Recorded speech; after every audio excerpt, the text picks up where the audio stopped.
नारे हैदरी, नारे शहीदन, नारे शहीदन, मजनू करबला, मजनू करबला, साबित करबला, साबित करबला, वीर इस्लाम, वीर इस्लाम, नारे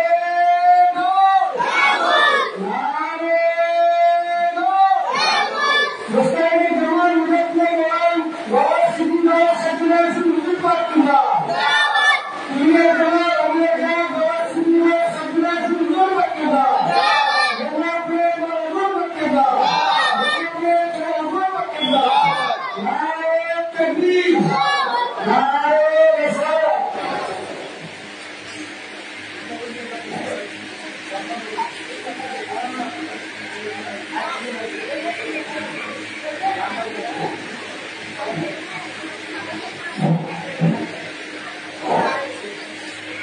أعوذ بالله من الشيطان الرجيم بسم الله الرحمن الرحيم الحمد لله رب العالمين والعاقبة للمتقين والصلاة والسلام على سيد الأنبياء والمرسلين سيد الثقلين نبي الحرمين إمام القبلتين وأصيلة الدارين شاهد وقوسين مهد المسجدين والمغربين جد الحسن والحسين ومولانا مولى الثقلين أبو القاسم محمد بن عبد الله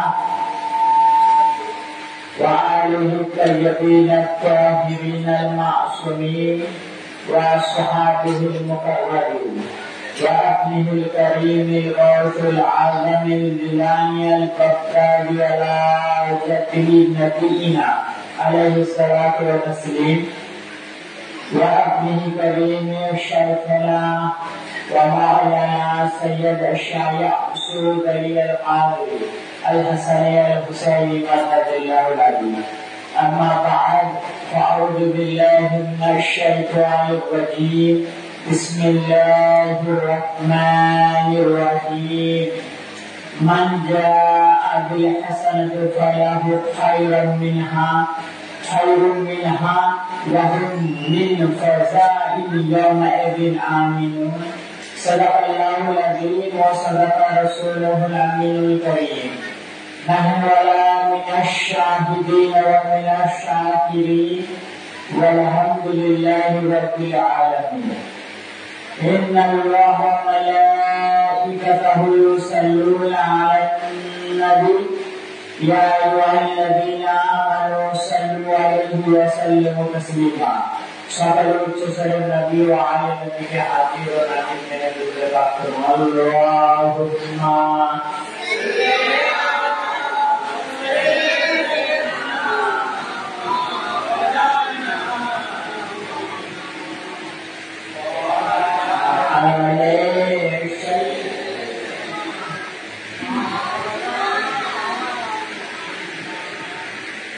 صلوا على محمد صلوا على محمد हर दम जुबान से निकालो आप नामे मोहम्मद हर दम जुबान से निकालो शफीअना मोहम्मद सल्लल्लाहु तआला अलैहि वसल्लम.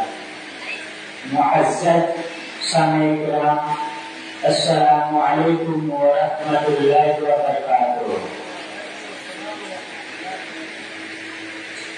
সর্বপ্রথম আমি আমাদের পুরনো সিফাত ফাতিহা তরিকা রাব্বুল আসিম জানাশীন মাওলানা জানাশীন ইমাম আলী আলাইহিস সালাম سيدنا سيدنا سيدنا القادري الحسني الحسيني مدد الله الذي نوراني فتح पाकिस्तान और सैयद मुसल्ला मुअज़्ज़ज़ आज আমরা মহরম পাকে এবং ইমাম হুসাইন আলাইহিস সালাম পাকে চাহরান পাকে উপলক্ষে মজলিস পাকে উপস্থিত হয়েছি।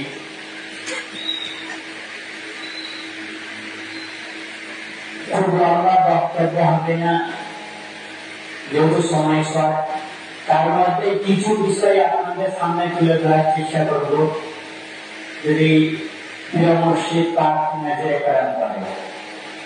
তার মধ্যে প্রথম বিষয় হচ্ছে যে আহলে বাইত পাক আলাইহিস সালামকে কেন ভালোবাসা।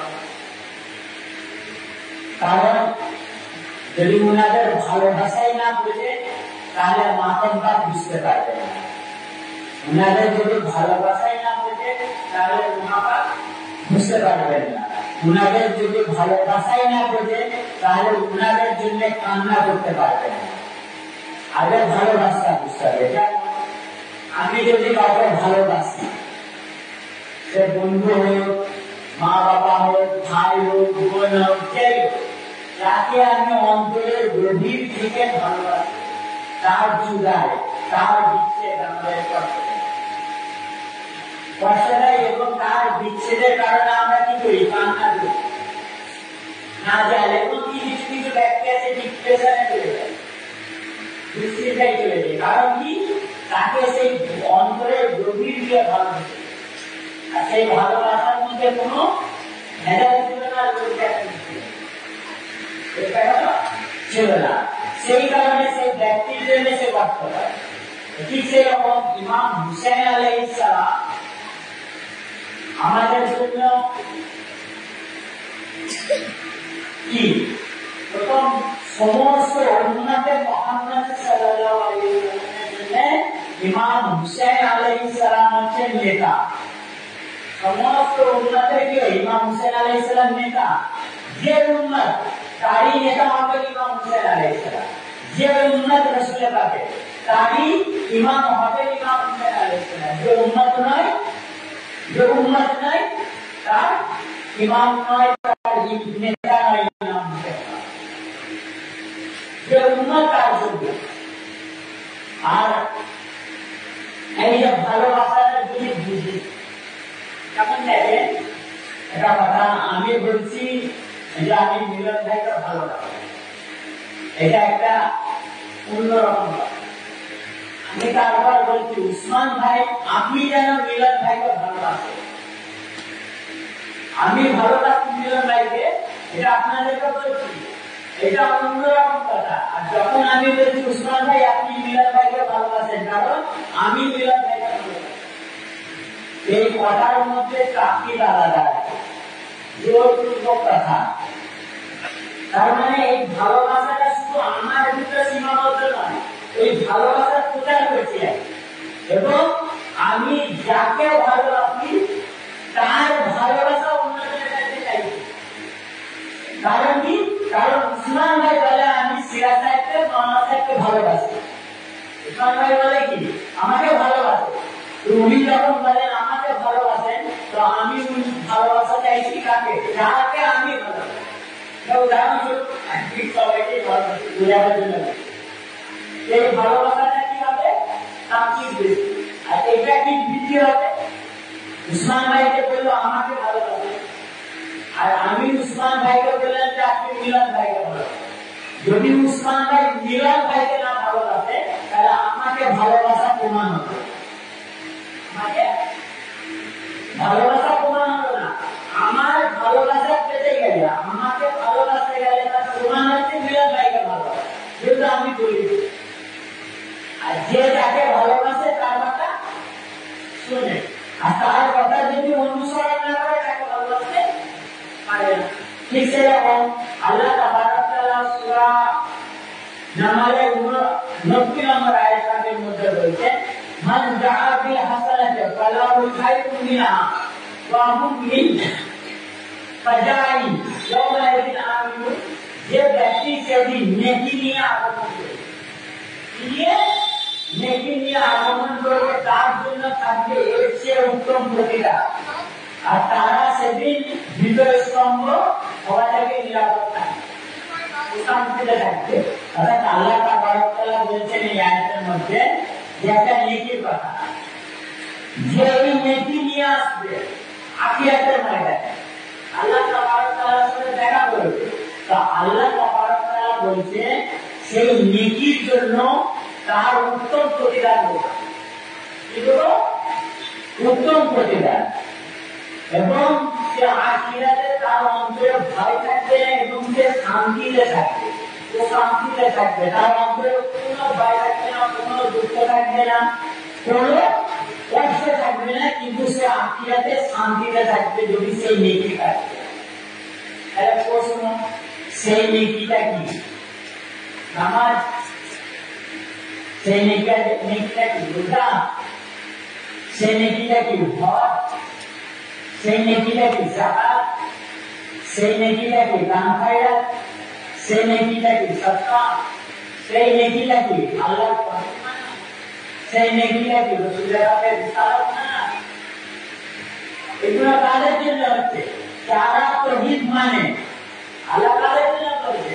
যারা তাওহীদ মানে, যারা রিসালাত মানে, যারা নামাজ পড়ছে, যারা রোজা রাখছে, যারা হজ করছে, যারা দান খয়রাত করছে, যারা কলমা তাওহীদ করেছে, তাদেরকে আল্লাহ বলছে যদি তোমরা এই নেকিটা নিয়েছো আখিরাতের ময়দানে, তাহলে এর চেয়ে উত্তম প্রতিদান আমি তোমাদেরকে দেবো।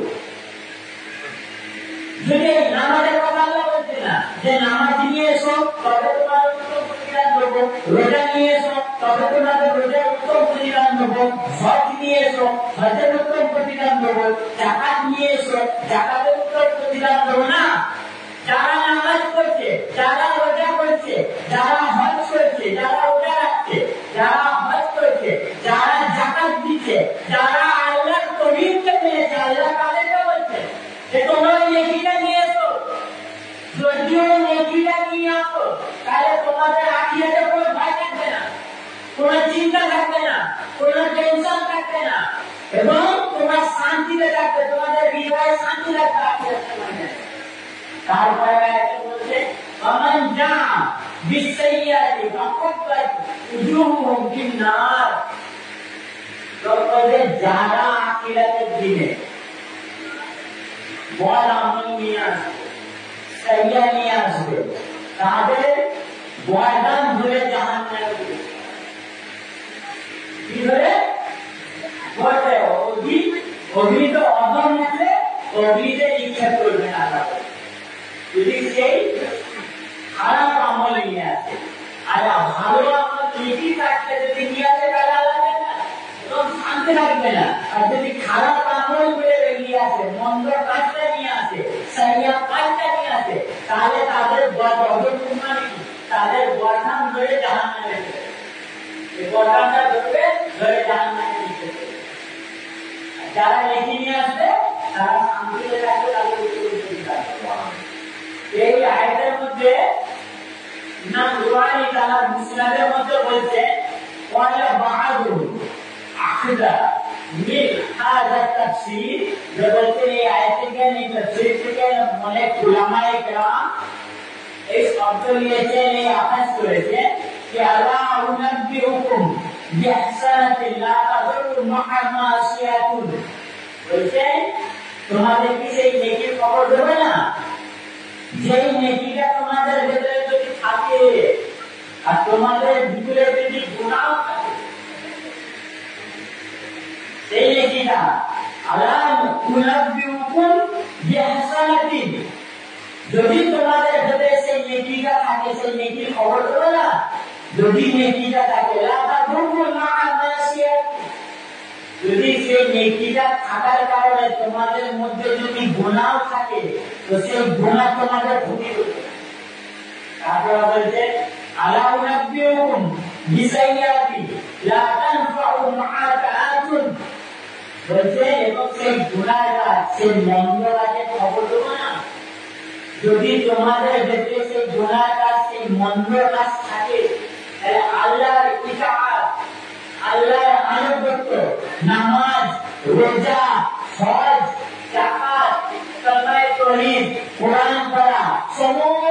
প্রতিটি ইবাদত থাকলেও আর আল্লাহর অনুগ্রহে সমস্ত হারাম কাজ থেকে দূরে আছে, সমস্ত গুনাহ ত্যাগ করে দিয়েছে, আপনি মুত্তাকি পরহেজগার ব্যক্তি হয়ে গেছেন, তারপরেও যদি ওই গুনাহটা থাকে তো তোমার কোনো আমল কাজে আসবে না। তাই নেকিটা থাকলে কি বলতে ইমাম রুহানি রাহমাতুল্লাহ আলাইহি কালাম মুসনাদের মধ্যে সেই নেকিটা থাকে, নেকি থাকার কারণে আমরা সাধারণ মানুষ আমাদের গুনাহ থাকতে পারে, বিভিন্ন রকমের গুনাহ থাকতে পারে। ইমাম রুহানি রাহমাতুল্লাহ আলাইহি বলতে যদি সেই গুনাহটা থাকে, সেই নেকিটা থাকে, থাকার পরে যদি গুনাহ থাকে তাহলে সেই গুনাহটা তোমাদের ক্ষতি করবে না। আর যদি সেই খারাপ কাজটা যদি তোমাদের বেঁচে থাকে, তুমি যদি রাত রাত জেগে তাহাজ্জুদ করো, 60 বছর ইবাদত করো, 7 বছর হায়াত পেয়েছো, 60 বছরই তাহাজ্জুদ করেছো, যে তাহাজ্জুদে তোমার নাগালে তাহাজ্জুদ পর্যন্ত কাজে নেই, সেই তাহাজ্জুদে তোমার কাজে দেবে যদি সেই গুনাহটা থাকে, যদি সেই গুনাহটা থাকে তো সেই নেকি আর গুনাহটা কি? ইমাম আলী আলাইহিস সালাম এই হাদিস পাকটা বর্ণনা করেছেন এবং ইমাম সাআলী তাআলা কাসওয়াল বায়ান 15 নম্বর 7 পৃষ্ঠা নম্বর 230 এর মধ্যে এবং ইমাম ইবনে হাকিম তার তাফসীরের মধ্যে 15 নম্বর 9 পৃষ্ঠা নম্বর 324 এবং হাদিস নাম্বার 1719 এর মধ্যে এবং ইসমাইল হাকিম তার রুহুল বায়ান 15 নম্বর 6 পৃষ্ঠা নম্বর 274 এর মধ্যে হাদিস পাকটি নকল করেছেন এবং রুহানি তারা মুসনাদ 15 নম্বর 2 পৃষ্ঠা নম্বর 253 এর মধ্যে এবং ইমাম ইবনে হাজার আসকালানি রাহমাতুল্লাহ আলাইহি তিনি তারা মাকাইদুল আলিয়া 15 নম্বর 16 পৃষ্ঠা নম্বর 215 এর মধ্যে আরো বহু হাদিসের কিতাবে যে ইমাম আলী আলাইহিস সালাম বলেন রাওয়া আবু দাউদ as-সাহিহ আন আবি আব্দুল্লাহ al-বুনাইদি قال دخلت على علي بن ابي طالب ابو عبد الله بن হুযাইরি বলে যে আমি ইমাম আলী আলাইহিস সালামের কাছে প্রবেশ করলাম, ইমাম আলী আলাইহিস সালামের কাছে প্রবেশ করলাম। فقال يا عبد الله যখন ইমাম আলী আলাইহিস সালামের কাছে প্রবেশ করলাম তো ইমাম আলী আলাইহিস সালাম বলেন হে আবু আব্দুল্লাহ আলা উনাব্বিউকা বিল হাসানাতি আল্লাতী মান জাআ বিহা আদখালাহুল্লাহুল জান্নাহ। হে আবু আব্দুল্লাহ আমি তোমাদের কি সেই নেকির কথা বলবো না, সেই নেকির খবর দেবো না যেই নেকিটা করে নিয়ে গেলে আল্লাহ তাবারক তাআলা জান্নাতে প্রবেশ করাবে। والسيئات التي من جاء بها أكبه الله في النار এবং সেই মন্দ কাজের খবর দেবো না যেটা নিয়ে গেলে আল্লাহ তাবারক তাআলা অগ্রমুখে জাহান্নামে নিক্ষেপ করবেন। তখন আবু আব্দুল্লাহ বলে জাফর মাওলা আলাইহিস সালাম বলছেন ওয়ালাম তুকবাল মাআহা আমালুন এবং যদি সেই নেকিটা তোমাদের ভিতরে না থাকে, সেই নেকিটা তোমাদের ভিতরে না থাকে তোমাদের কোনো আমল কবুল হবে না। ওয়ালাম ইকবাল ইমাম আলী আলাইহিস সালাম বলেন যদি সেই নেকিটা না থাকে বরং সেই গুনাহটা থাকে, ওয়ালাম ইকবাল তোমাদের কোনো আমল কাজে আসবে না, তোমাদের কোনো নামাজ কবুল হবে না, তোমাদের কোনো হজ কবুল হবে না, তোমাদের কোনো যাকাত কবুল হবে না, তোমাদের কোনো পরিণ পর্যন্ত কোনো আমল আল্লাহ কবুল করবেন না যদি সেই নেকি বদলে গুনাহটা থাকে। তখন বলা হলো কুলতু বালা আবু আব্দুল্লাহ বিন হুযাইরি বলেন ইয়া ইমাম আমিরুল মুমিনিন বলেন হ্যাঁ সেই নেকি খবর এবং সেই গুনাহ খবরটা কি, সেই নেকিটা কি, সেই গুনাহটা কি? ওয়ালা হাসানাতু হুকুনা ওয়া সাইয়্যাতু বুদুনা। ইমাম আলী আলাইহিস সালাম বলেন যে সেই নেকির কাজটা হচ্ছে আমাদেরকে ভালোবাসা আর সেই গুনাহর কাজটা হচ্ছে আমাদের শত্রুতা রাখা। অর্থাৎ ইমাম আলী আলাইহিস সালাম বললেন যারা যারা আমাদেরকে ভালোবাসবে আলী ফাতেমা হাসান হুসেন বরং দুর্বাক আলী বাইত পাক বর্তমান মজলিসের হুজুর পাক মালিক পাককে ভালোবেসে যারা যারা আখিরাতের ময়দানে আল্লাহ তাবারক তাআলার সাথে দেখা করবে, আল্লাহ তাবারক তাআলা তাদেরকে জান্নাতে প্রবেশ করাবে।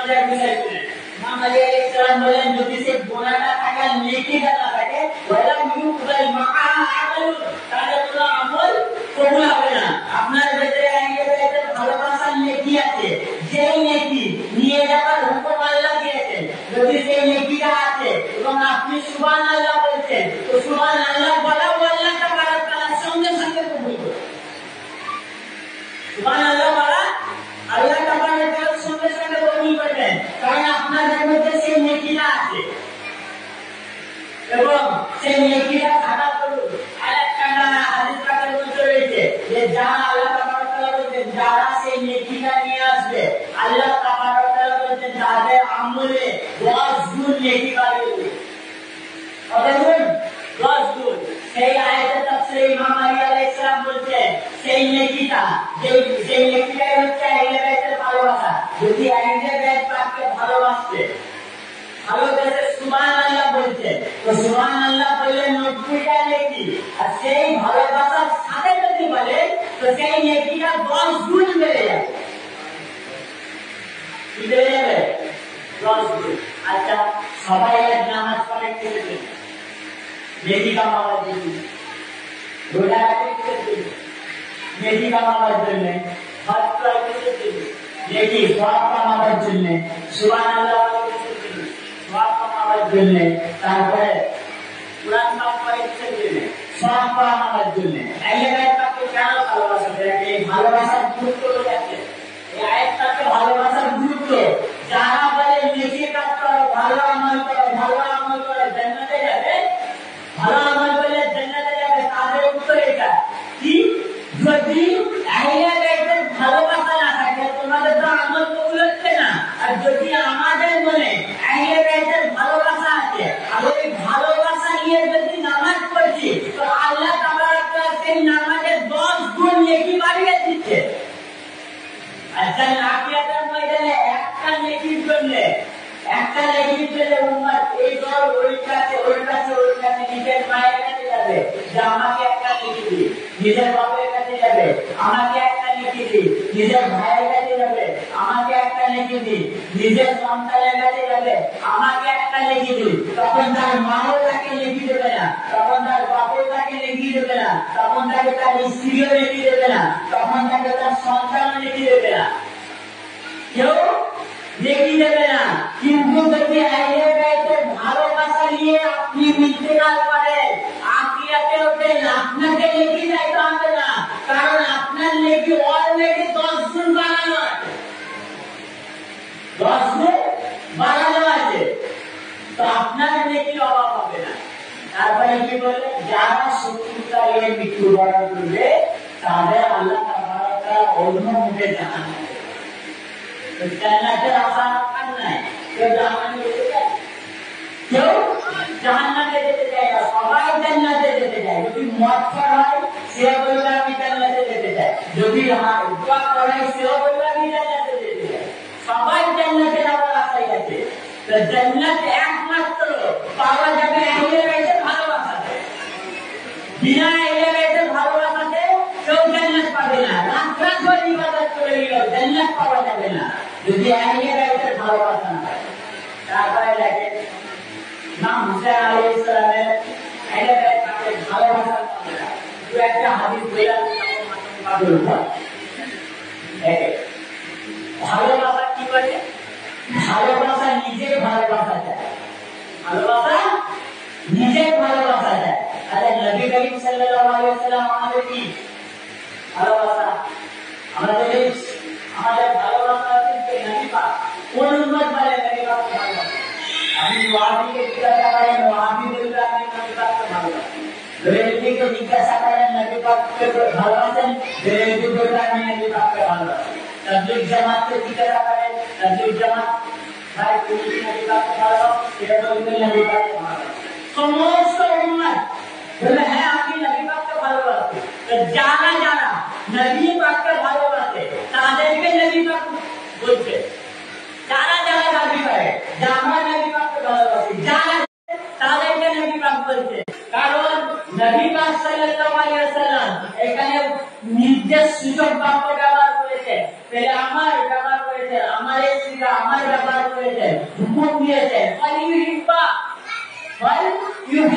তারা যেন চার ব্যক্তি আলী আলী এবং তুমি ইমাম হাসান ইমাম হুসেন আমাদের পিছনে থাকবে, তার পেছনে তার স্থান আমাদের স্ত্রীগণ, তার পেছনে তার সন্তানগণ এবং তাদের ডান সাইডে এই যে জুলুস যাচ্ছে, জুলুস যাবে কালাচিরাতের ময়দানে, আইলা ব্যাগ পাবে জুলুস যাবে, সমস্ত আইলা ব্যাগ পাক থাকবে, রসুলের পাকটাকে নিয়ে বর্তমান মদিনাতে জুলুস পাতা থাকবে, এই সমস্ত আইলা ব্যাগ পাকে জুলুস যাবে এবং তাদের স্ত্রীগণ থাকবে এবং যারা যারা ইনাদেরকে ভালোবাসে, আইলা ব্যাগ পাককে অনুসরণ করে, ইমাম হুসেন পাককে অনুসরণ করে, ইমাম হুসেন পাককে ভালোবাসে, ইমাম হুসেন পাকের জন্য খাওয়ান করে, ইমাম হুসেন পাকের জন্য মাতম করে, ইমাম হুসেন পাকের জন্য দোয়া করে, তারা তারা ইমাম হুসেন আলাইহিস সালামের ডান সাইডে এবং বাঁ সাইডে থাকবে, নিয়ে গিয়ে রাসূল পাক সবাই একসাথে জান্নাতের মধ্যে প্রবেশ করবে।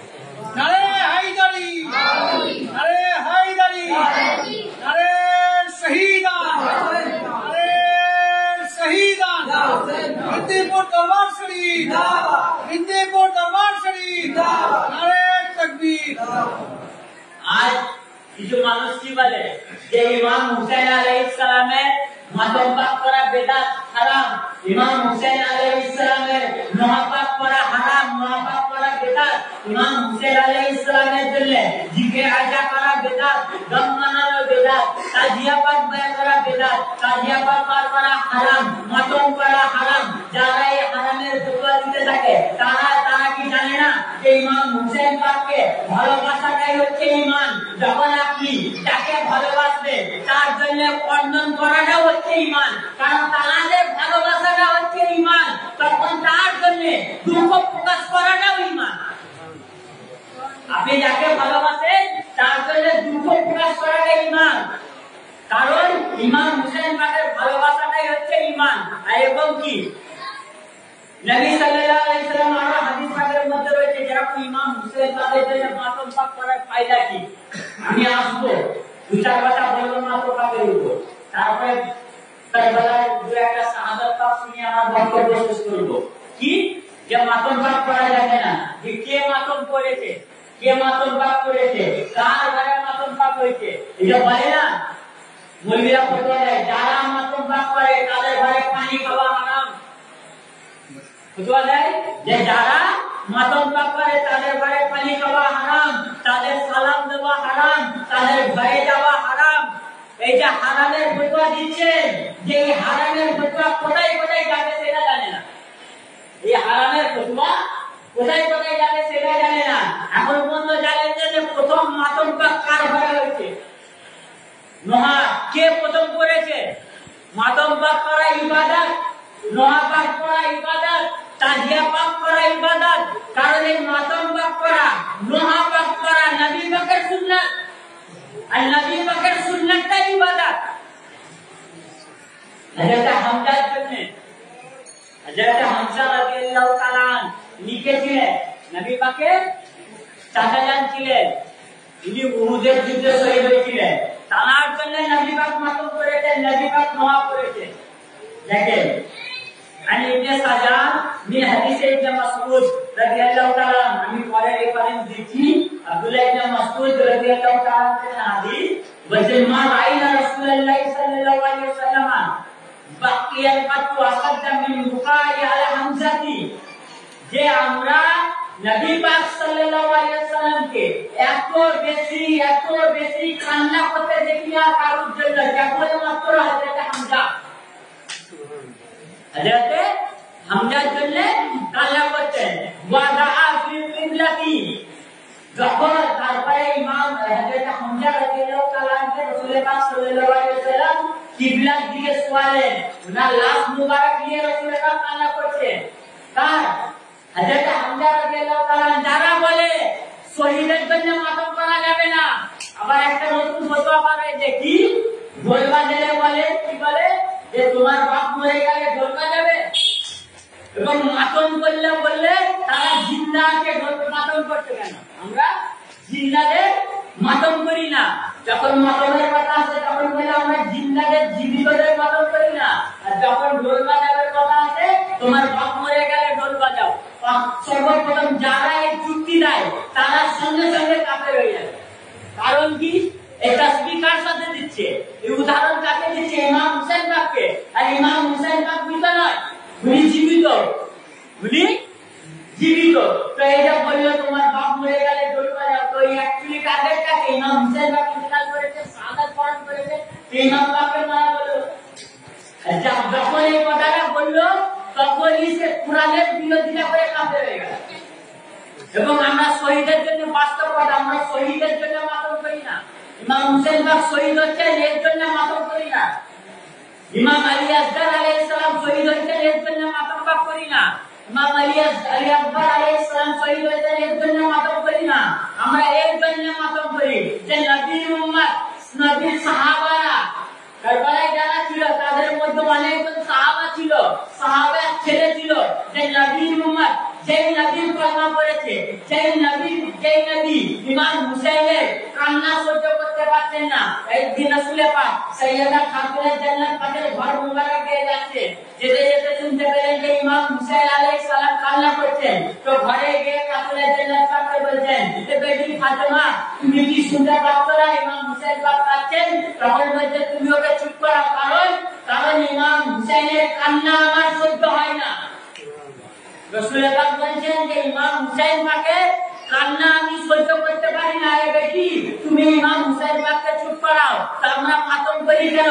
উনারা শহীদ হয়েছেন বলে নয়, যে কারবালার মধ্যে ইমাম পাকের উপর যা জুলুম হয়েছে, সেই জুলুম দেখে নবী পাক কষ্ট পেয়েছেন, সেই নবী পাকের কষ্টকে অনুভব করার জন্য আমরা মাতম করি। নারে হুসেন, নারে হুসেন, নারে হুসেন, নারে শহীদান, নারে শহীদান, নারে শহীদান, মিদনাপুর দরবার শরীফ, মিদনাপুর দরবার শরীফ। যারা রাসূল পাককে ভালোবাসে তারাই ইমাম হুসেন পাকের জন্য কান্না করবে। যারা রাসূল পাককে ভালোবাসে না তারা কখনো ইমাম পাকের জন্য মাতম করতে পারবে না। কারণ কি? এই মাতম করার জন্য রক্ত পবিত্র হওয়া দরকার আছে, রক্ত পবিত্র হওয়া দরকার আছে। কারণ কি? আল্লাহ পাককে পবিত্র করেছেন, সেই পবিত্র ব্যক্তির দুঃখ পবিত্র রক্তই করতে পারবে। কারণ সমস্ত অপবিত্রতাকে আল্লাহ দূরে রেখেছে, যত অপবিত্র রয়েছে আল্লাহ দূরে রেখেছেন। তো যার নাসালে গন্ডগোল আছে, যার নাসালটা অপবিত্র, সে ইমাম পাকের জন্য মাতম করতে পারবে না, ইমাম পাকের জন্য কান্না করতে পারবে না। নাসাল পবিত্র হওয়া দরকার। তারপরে দেখেন উনি হযরত হামজা রাদিয়াল্লাহু তাআলা আনহু কিবলার দিকে শুয়া যায়, সুম্মা ওয়াকাফা আলা জানাজাতি ওয়া নাহাবা হাত্তা নাসারা। তারপর রাসূল পাক সাল্লাল্লাহু আলাইহি ওয়াসাল্লাম হযরত হামজার জন্য জানাজার নামাজ পড়াবার জন্য দাঁড়ালেন, ওয়া আলহাবা হাত্তা নাসারা। এই নাসারা শব্দ ব্যবহার হয়েছে, এর মানে কি? নবী পাক এমন ভাবে কান্না করলেন যে যেমন এমন শুনে মনে হচ্ছে যে নবী পাকের বুক ফেটে যাচ্ছে। কি হচ্ছে? নাসারা ওয়া আলহাবা নাসারা, ওয়া আলহাবা হাত্তা নাসারা। নাসারা শব্দের অর্থ হচ্ছে বুক ফেটে দিয়ে কান্না করা, বুকের কষ্টের ভেতরে আর্তনাদ। এই আর্তনাদের কান্না, নবী পাক এত আর্তনাদের সাথে কান্না করলেন হাত্তা বালাগা বিহি রাইসি মিনাল বুকাই, জিসকি উঠলো এবং নিঃশ্বাস আটকে গিয়েছে। তার জন্য হযরত হামজার জানাজা মুবারকে দাঁড়িয়ে নবী পাক এত কান্না করলেন, এত কান্না করলেন যে ওনার জিসকি এসে নিঃশ্বাস আটকে গিয়েছে। নিঃশ্বাস কখন আটকে? যখন একটা বাচ্চা ছেলে কাঁদে দেখছে, অনেকক্ষণ ধরে কাঁদছে কাঁদছে কাঁদছে কাঁদছে কাঁদছে কাঁদছে দেখছে, তার নিঃশ্বাস আটকে গেছে আর আওয়াজ বার হচ্ছে না, সেই রকম কান্না করলে। তার জন্য যেটা হামজার জন্য তারা জানাজা মুবারক করলেন। তারপরে রাসূল পাক বলতে লাগলেন, ইয়াকুলু ইয়া হামজাতু, কি নবী পাক নোহা করছেন? কার নোহা? হযরত হামজার নোহা করছে। যারা বলে নোহা হারাম, তাহলে সেই হারামটা কাকে লাগছে? নবী পাককে। নবী পাক দোয়া করতেন কার জন্য? হযরত হামজার জন্য। কি বলতেন? ইয়া হামজা, হে হামজা, ইয়া আম্মা রাসূলুল্লাহ, রাসূলের চাচা, ওয়া আসাদা রাসূলিহি, রাসূলের সিংহ। ইয়া হামজা, হে হামজা, হাই হামজা বলে নবী পাক দোয়া করতেন। তারপরে বলতেন ইয়া ফাইলাল খায়রাত, হে সৎ কাজ করने वाला, ইয়া হামজা ইয়া কাশিফাল কুরবাত, এ দুঃখ কষ্টকে দূর করने वाला। নবী পাক কি বলতেন হামজাকে? হে হামজা, তুমি হচ্ছে আমার দুঃখ কষ্ট দূর করने वाला। আজ আমরা বলি ইয়া গাসফাল মাদাদ, ইয়া আলী আল মাদাদ, তখন বলে শিরক। আরে বললেন নবী পাক নিজেই বলছেন হে হামজা, তুমি আমার দুঃখ কষ্ট দূর করতে পারো। তাহলে শিরকে বলল নবী পাক না, নবী পাক যেটা করেছেন সেটাই শরিয়ত। নোহা পাক পড়া শরিয়ত, আল্লাহর ওলিদের কাছে সাহায্য চাওয়া এটাই শরিয়ত। যারা নোহা পাক পড়ে না তারা শরিয়তের বিরোধী কাজ করে। কারণ নবী পাক নিজে শরিয়ত করেছে, নোহা পাক করেছে। আর এটা কোথায় হয়েছে? তারপরে আসে নবী পাক তারপরে বলছেন, কি বলছেন? عن جابر بن عبد الله رضي الله تعالى عنه حديث قال لما راى النبي حمزه قتيلا بقى فلما راى مقتل به صحابه যেটা আব্দুল্লাহ ইবনে জাবির রাদিয়াল্লাহু তাআলা, জাবির ইবনে আব্দুল্লাহ বলেন যখন রাসূলুল্লাহ সাল্লাল্লাহু আলাইহি ওয়াসাল্লাম হযরত হামজাকে শহীদ অবস্থায় দেখলেন। কি অবস্থায়? শহীদ অবস্থায়। নাকি কেমন শহীদ করা হয়েছিল? হযরত হামজা রাদিয়াল্লাহু তাআলা আনের বুক ফেলে তার কলজে বার করে হিন্দা দিয়েছিল।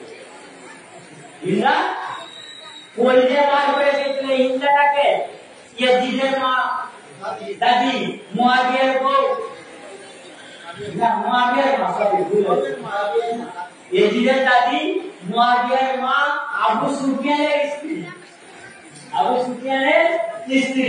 তো সেই নবী পাকের চাচা কলজে বার করে খায়। এই কলজে বার করা অবস্থা দেখে নবী পাক এমন ভাবে কান্না করতে লাগলেন যে ওনার নিঃশ্বাস আটকে গেল। এবং তারপরে নবী পাক বলছেন যদি কারুর কান্নার মন যায় সে হযরত হামজার মতো ব্যক্তির জন্য কান্না। নবী পাক যারা বলে শহীদের জন্য মারওয়া কান্না করা যাবে না, শহীদের জন্য কান্না করা যাবে না, বলে তো ইমাম হুসাইন শহীদ হয়ে গেছে তার জন্য কান্না করছে কেন? কারণ শহীদের জন্য কান্না করা যাবে না। নবী পাক বলেছেন হযরত হামজা শহীদ, তার জন্য বলছেন যে কান্না হলে হামজার মতো ব্যক্তির জন্য কাঁদো। এই নবী পাক থেকে কি মুসলিমরা বেশি শরীয়ত বুঝে গেছে? এই মুসলিমরা বেশি শরীয়ত বুঝে গেছে। তারপরে দেখেন রাসূলের পাকের আফসোস, রাসূলের পাক আফসোস করেছেন হযরত হামজার জন্য। কেমন আফসোস দেখেন? হযরত উসামা বিন যায়েদ এবং আব্দুল্লাহ عن ابن عمر أن رسول الله صلى الله عليه وسلم لما رجع من أحد ابن عمر رضي الله تعالى عنه বলেন رسول الله صلى الله عليه وسلم যখন উহুদের যুদ্ধে গিয়েছিলেন, এরা যখন যুদ্ধে শহীদ হয়েছিলেন উহুদের যুদ্ধে, তো নবী পাক যখন উহুদের যুদ্ধ থেকে ফিরলেন, ফিরে দেখলেন فجعلت نساء الأنصار يبكين على من قتل من أزواجهن। যে দেখতেন যে আনসার সাহাবার মহিলাগণ তাদের মধ্যে তাদের স্বামীদের মধ্যে যাদের স্বামী শহীদ হয়েছে তাদের জন্য কি করছে? মাতম পাক করছে, কান্না করছে। এইবার এসে দেখছে যে আনসারের মহিলাগণ তাদের নিজের শহীদদের জন্য কি করছে? মাতম পাক করছে, কান্না করছে। তো নবী পাক দেখে বললেন فقال رسول الله صلى الله عليه وسلم ولكن حمزة بواقي له। কিন্তু হায় আফসোস, কিন্তু হামজার জন্য কেউ মাতম করने वाला নেই, হামজার জন্য কেউ কান্না वाला নেই। নবী পাক আফসোস করছে, নবী পাক আফসোস করে বলছে যে আমার চাচা হযরত হামজার জন্য কেউ কাঁদছে না, সবাই নিজের স্বামীর জন্য কাঁদছে। নবী পাক আফসোস, কতটা আফসোসের সাথে কাঁদছেন সেটা বলছে।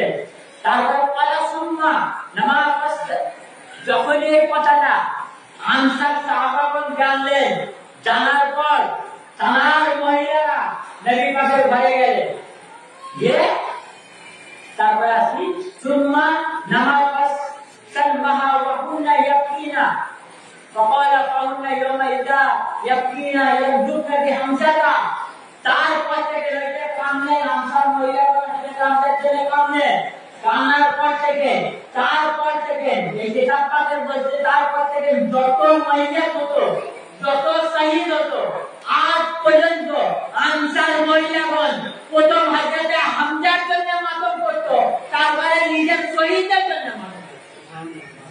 কি বলে 3 দিনের বেশি গাম মারানো যাবে না, 3 দিনের বেশি গাম মারানো যাবে না।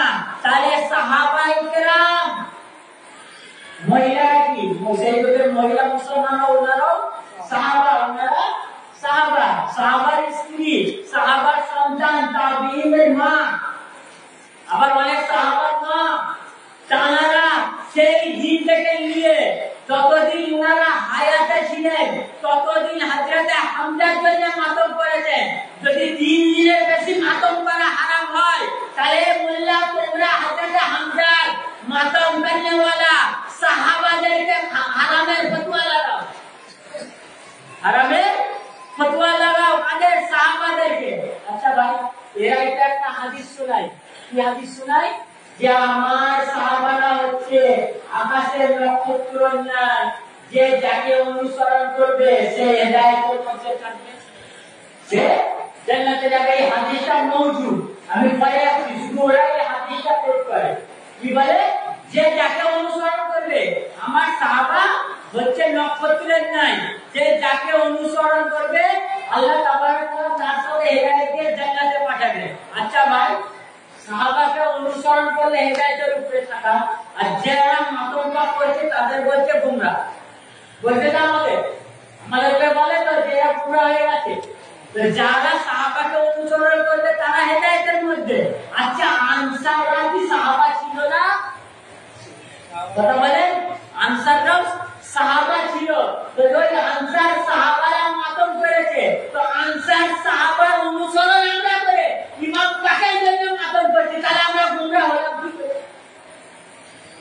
আমরা তাহলে গুমরা হলাম কি করে? তাহলে এখানে ভেজাল আছে। ওই হাদিসটা ভুল, নাহলে একটা মুখে দুরকম কথা বলে, পাক্কা মুনাফিক, পাক্কা মুনাফিক, দুরকম কথা মুখে। তারপরে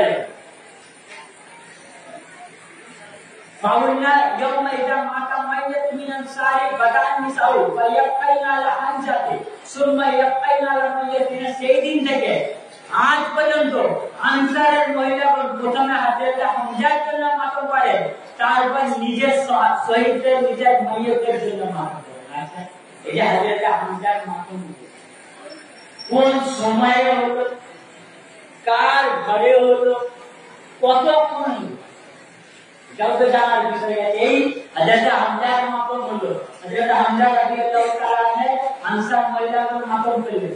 মাতমটা কোন করলেন, কার ঘরে করলেন? লাম তাক্কা ইমরাতু ইল্লা জাআবিয়া ইলা বাইত রাসূলিল্লাহ সাল্লাল্লাহু আলাইহি ওয়াসাল্লাম।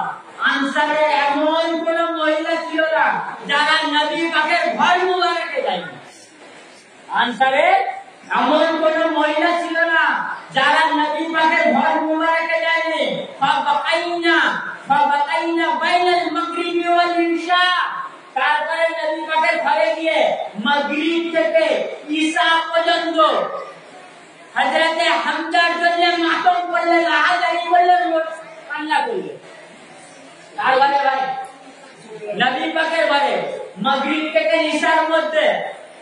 তারপরে রাসূল পাক বলেন ওয়াকাম রাসূলুল্লাহ সাল্লাল্লাহু আলাইহি ওয়াসাল্লাম, রাসূল পাক বলেন হিয়া ফারাগা মিনান নুরুল ফুলুসিল লাইল।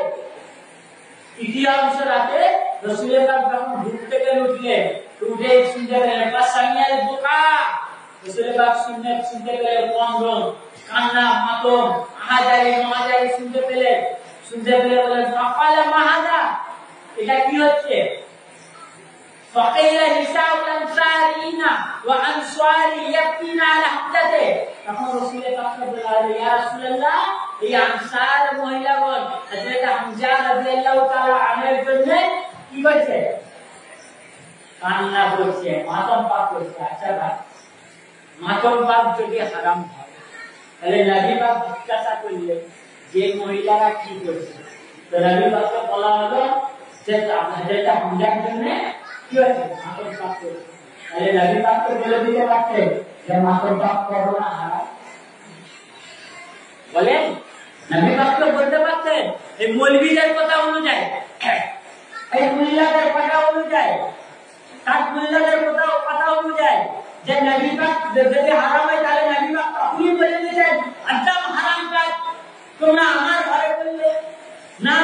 বরং নবী পাক বলছেন, যখনই বললেন যে আনসারের মহিলাগণ আপনার চাচা হযরত হামজার জন্য মাতম পাক করছেন, নবী পাক বললেন ফাকালা রাসূলুল্লাহ সাল্লাল্লাহু আলাইহি ওয়াসাল্লাম রাদিয়াল্লাহু আনকুন্না ওয়া আন আওলাদিকুন্না, রাসূল পাক বললেন হে আনসারের মহিলাগণ, তোমরা যে আমার চাচা হামজার জন্য লোহাদারি করলে, মাতম পাক করলে, কান্না করলে, এর উপহার হচ্ছে যে আল্লাহ তাবারক তাআলা তোমাদের সন্তান এবং তোমাদের উপর রাজি হয়ে গেছে। নারে তাকবীর, নারে তাকবীর, নারে রিসালাত, নারে রিসালাত, নারে হায়দারি, নারে হায়দারি, নারে হাসান, নারে হুসেন। ये रसूल पाक दुआ করলেন, কি দোয়া করলেন? হে আনসারের মহিলা, তোমরা যে আমার চাচার জন্য কান্না করলে, এই কান্নার উপহার হচ্ছে কি? তোমাদের সন্তানের প্রতি এবং তোমাদের প্রতি আল্লাহ রাজি হয়ে গেছে। আচ্ছা, যাদের ঘরে মাতম পাক হয় তাদের ঘরে পানি খাওয়া হারাম, তাদের ঘরে যাওয়া হারাম। আরে মুল্লা, নবীর ঘরে হযরত হামজার মাতম হয়েছে, তাহলে কি নবীর ঘরে যাওয়া হারাম? তাহলে কি নবীর ঘরে পানি খাওয়া হারাম? যদি হারাম হয় তাহলে নবীর কলমা পড়ি না, নবীর কলমা পড়ি না। বরং প্রত্যেক ঘরে ঘরে, প্রত্যেক মুসলমানের ঘরে ঘরে মাতম পাক করা নবী পাকের ঘরের সুন্নাত। কারণ নবী পাকের ঘরে মাতম পাক হয়েছে, নবী পাকের ঘরে কুরআন এসেছে, নবী পাকের ঘরে তৌহিদ এসেছে, নবী পাকের ঘরে নামাজ এসেছে, নবী পাকের ঘরে রোজা এসেছে, নবী পাকের ঘরে হজ এসেছে। আমরা তৌহিদ নিয়েছি নবী পাকের ঘর থেকে, নামাজ নিয়েছি নবী পাকের ঘর থেকে, রোজা নিয়েছি নবী পাকের ঘর থেকে, হজ নিয়েছি নবী পাকের ঘর থেকে। আরে মোল্লা, যখন নামাজ, রোজা, হজ, যাকাত নিয়ে এই মাতমটা তো নবী পাকের ঘরে, এই মাতম পাক কবে নেবে? মাতম পাক কবে নেবে? এটাও তো নবী পাকের ঘরে। ও, এটা নেওয়া যাবে না, কারণ মাতম করলে তো কষ্ট হবে, আর নামাজ নিলে ইনকাম হবে, রোজা নিলে ইনকাম হবে, হজ নিলে ইনকাম হবে। মাতম নিলে তো ইনকাম হবে না, উঠে বাঁচতে হবে, হাত থাকতে হবে, কান্না করতে হবে, তাই তো না। নবী পাকের ঘরে মাতম হচ্ছে তো মাতম পাক করা সুন্নাত। তারপরে হযরত হামজা রাদিয়াল্লাহু তাআলা কিসের জন্য শহীদ হলেন? হযরত হামজা রাদিয়াল্লাহু তাআলা তৌহিদ প্রচার করার জন্য শহীদ হলেন, নামাজ প্রচার করার জন্য শহীদ হলেন, রিসালাত প্রচার করার জন্য শহীদ হলেন, যাকাত প্রচার করার জন্য শহীদ হলেন, হজ প্রচার করার জন্য শহীদ হলেন। তো যে তৌহিদ প্রচার করার জন্য শহীদ হয়েছে, নবী পাক তার জন্য দোয়া যে তোমার এবং তোমার সন্তানদের উপর আল্লাহ রাজি হয়ে গেছে। তো ইমাম হুসাইন আলাইহিস সালাম কি করতে শহীদ হয়েছে? ইমাম হুসাইন আলাইহিস সালাম যে তৌহিদ প্রচার করার জন্য হযরত হামজা শহীদ হয়েছে, সেই তৌহিদকে বাঁচাবার জন্য ইমাম হুসাইন পাক শহীদ হয়েছে। সেই নামাজকে প্রচার করার জন্য হযরত হামজা শহীদ হয়েছে, সেই নামাজকে কারবালার ময়দানে ইমাম হুসাইন বাঁচাবার জন্য শহীদ হয়েছে। সেই হজকে প্রচার করার জন্য হযরত হামজা শহীদ হয়েছে, সেই হজকে ইমাম হুসাইন পাক কারবালায় বাঁচাবার জন্য শহীদ হয়েছে। শুধু তাই নয়, যে ইসলামকে প্রচার করার জন্য হযরত হামজা উহুদের ময়দানে শহীদ হয়েছে, ইমাম হুসাইন সেই ইসলামকে বাঁচাবার জন্য কারবালার ময়দানে শহীদ হয়েছে। যদি প্রচার করতে বলার জন্য তার উপর এবং তার সন্তানের উপর আল্লাহ রাজি হয়, তো যে ইসলামকে বাঁচালো তার জন্য যদি মাতম করেন, আপনি নয়, আপনার সন্তান নয়, কাল কিয়ামত পর্যন্ত আপনার নসলের যতজন আসবে আল্লাহ তাবারক তাআলা রাজি হয়ে যাবে। কারণ কি? ইসলামকে বাঁচাবার জন্য। তারপরে দেখেন ইমাম হুসাইন পাক আলাইহিস সালাম বলছেন, কি বলছেন দেখেন, এই হাদিস পাকগুলো রয়েছে কোথায়? মুসনাদ আহমদ বিন হাম্বল, হাদিস নাম্বার হচ্ছে 4948, জাকাইরুল উজবা পৃষ্ঠা নম্বর 305, আল বিদায়া ওয়ান নিহায়া খণ্ড নম্বর 4 পৃষ্ঠা নম্বর 55, আসাদুল কাবা খণ্ড নম্বর 2 পৃষ্ঠা নম্বর 86 মধ্যে, এবং সালাম মুসনাদ ইমাম আযম আবু হানিফা খণ্ড নম্বর পৃষ্ঠা নম্বর 526, 12 খানা কিতাবের মধ্যে আছে। तो भाई हमको का हराम को तो चाहे तो सुनना तो फर्ज तो ईमान। তারপরে দেখেন ইমাম হুসাইন আলাইহিস সালাম বলেছেন, عن ربيع بن منذر أبيه, ربيع بن منذر তার পিতা থেকে বর্ণনা করেছেন, পয়লা বলেন কানা হুসাইন ইবনে আলী ইয়াকুলু, ইমাম হুসাইন ইবনে আলী আলাইহিস সালাম বলেন, মান দামাআতা আইনাহু ফিনা দামআতান আও কাতারাত আইনাহু ফিনা কাতরাতান আল্লাহু বিল্লাহু আযজা ওয়া জাল্লা জান্নাহ। যে ইমাম হুসাইন আলাইহিস সালাম বলেন, যারা আমার মুসিবতে, আমার দুঃখকে শুনে আমার মুসিবতে যদি চোখ থেকে এক ফোঁটা পানি ফেলে বা এক ফোঁটা অশ্রু ধরে, তো সেই এক ফোঁটা পানির বদলা আল্লাহ তাবারক তাআলা জান্নাত দান করবে। ইমাম হুসাইন কি বলেছেন? এক ফোঁটা যদি কেউ আমার মুসিবতকে স্মরণ করে চোখের পানি ফেলে, তো আল্লাহ তাকে জান্নাত প্রদান করবে। শুধু তাই নয়, হাদিস পাকের মধ্যে রয়েছে, এই হাদিস পাকে ইমাম আহমদ বিন হাম্বল ফজাইলুস সাহাবা খণ্ড নম্বর 2 পৃষ্ঠা নম্বর 675 এর মধ্যে বর্ণনা করেছে। হাদিস নম্বর হচ্ছে 1856। বহু হাদিস কিতাবে বহু হাদিসের কিতাবের মধ্যে রয়েছে এবং এর সনদ হচ্ছে সহিহ। ইমাম হুসাইন বলেন, যারা আমাকে স্মরণ করে খন্দন করবে, কান্না করবে, আল্লাহ তাআলা তাদেরকে সওয়াব দেয়। সে এক ফোঁটা যদি চোখের পানি ফেলেন, সে এক ফোঁটা চোখের পানির বদলা হচ্ছে জান্নাত। কে বলছে? ইমাম হুসাইন। জানার জন্য আমি বাত বলেছেন, সৈয়দুস সালাত সৈয়দ আল হাসান ওয়াল হুসাইন সৈয়দুস সালাত আলাইহিস জান্নাহ। যে ইমাম হাসান ইমাম হুসাইন আলাইহিস সালাম হচ্ছে জান্নাতের সর্দার, যিনি জান্নাতের মালিক। তিনি বলেছেন, যদি আমার জন্য কাবা তাহলে জান্নাত পেয়ে যাবে।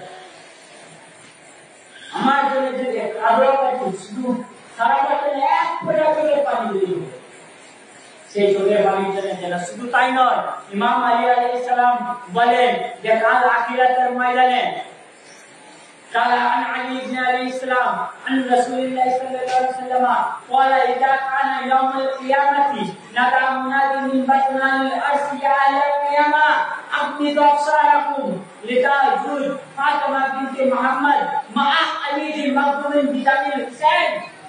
ইমাম আলী আলাইহিস সালাম বলেন যে কাল কিয়ামতে রাসূল পাক সাল্লাল্লাহু আলাইহি ওয়াসাল্লাম বলেছেন, কাল কিয়ামতের ময়দান যখন আসবে তখন আরশের নিচে থেকে আরশের পেট থেকে আহ্বান করনেওয়ালা আহ্বান করতে থাকবে যে হে আহলে কিয়ামতগণ, হে মাহশরবাসী, তোমরা নিজেদের চোখকে নিচু করে নাও, তোমরা তোমাদের চোখকে নিচু করে নাও, তোমাদের চোখকে ঝুঁকিয়ে নাও, তোমাদের গর্দানকে ঝুঁকিয়ে নাও। কারণ কি?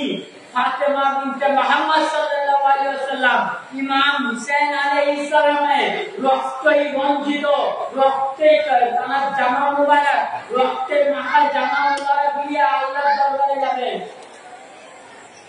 কি করবেন আখিরাতের ময়দানে? সৈয়দা ফাতেমা জান্নাত পাক ইমাম হুসাইন আলাইহিস সালামের জামা মুবারক, যে জামা মুবারকের নিয়ে কারবালার ময়দানে শহীদ হয়েছিলেন, যে জামা মুবারক পরে কারবালার ময়দানে শহীদ হয়েছিলেন, সেই রক্ত মাখা জামা নিয়ে সৈয়দ ফাতেমা জান্নাত পাক জায়গায় মাথা হবে আলা সাকিল আরশে, আল্লাহর আরশের পায়ার নিচে যাবেন। যে বললেন ফায়াকুলু আনতাল জাব্বারু আদলু আকদি বাইনি ওয়া বাইনা মান কাতালা ওয়ালাদি। যে আয়ে জব্বার হে আদিল হে ইনসাফ করने वाला अल्लाह, হে ইনসাফ করने वाला अल्लाह, হে সর্বশক্তিমান আল্লাহ, আপনি আমার এবং আমার সন্তানের হত্যাকারীদের মধ্যে বিচার করবেন। নিয়ে যাবেন ইমাম হুসাইন পাকে রক্তে মাখা জামা নিয়ে যাবেন। নিশানি হিসাবে রেখে দিয়েছেন। কারণ আখিরাতের ময়দানে আল্লাহর কাছে বিচার চাইতে যাবেন, তখন নবী সুলতানের দরবারের মধ্যে রয়েছে। যখন ইমাম হযরতে কাবুল জান্নাত পাক ইমাম হুসাইন পাকের এই রক্ত মাখা কাপড় নিয়ে আল্লাহকে বলতে থাকলেন, আল্লাহ আপনি আমার এবং আমার সন্তানের মধ্যে বিচার করে দিন। তখন জিবরিল আমিন আলাইহিস সালাম সঙ্গে সঙ্গে রাসূল পাক সাল্লাল্লাহু আলাইহি ওয়াসাল্লামের কাছে পৌঁছাবেন।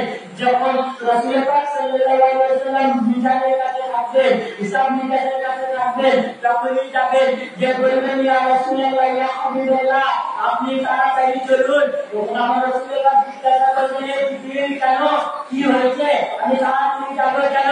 তখন জিবরিল আমিন বলতে থাকলেন, ইয়া রাসূলুল্লাহ শয়তান দিয়ে পাইলেন ফাতেমা আপনার জান্নাত পাক সালামুল্লাহ আলাইহা ইমাম হুসাইন পাকে রক্ত মাখা জামা নিয়ে আল্লাহ তাবারক তাআলার কাছে বিচার চাইছেন। হে রাসূলুল্লাহ আপনি তাড়াতাড়ি করেন, যদি সে ফাতেমার বিচার চাওয়াতে আল্লাহ যদি একবার কাহার হয়ে যান, আল্লাহ যদি একবার আঘাতিত হয়ে যান, তো আহলে মাহজারকে আল্লাহ তাবারক তাআলা সঙ্গে সঙ্গে ধ্বংস করে দেবেন, জাহান্নামে পাঠিয়ে দেবেন। ইয়া রাসূলুল্লাহ আপনি তাড়াতাড়ি চলেন। তখন রাসূল পাক সাল্লাল্লাহু আলাইহি ওয়াসাল্লাম এসে দেখবেন খাতুনে জান্নাত পাক আরশের পায়া ধরে বলতে থাকবেন, হে সর্বশক্তিমান, হে ইনসাফ করনে ওয়ালা, আপনি আমার এবং আমার সন্তানের হত্যাকারীদের মধ্যে বিচার করে দিন। তখন রাসূল পাক এসে বলবেন, হে বেটি আজ আখিরাতের ময়দান সমস্ত উম্মত আমাদের দিকে মুখ তাকিয়ে আছে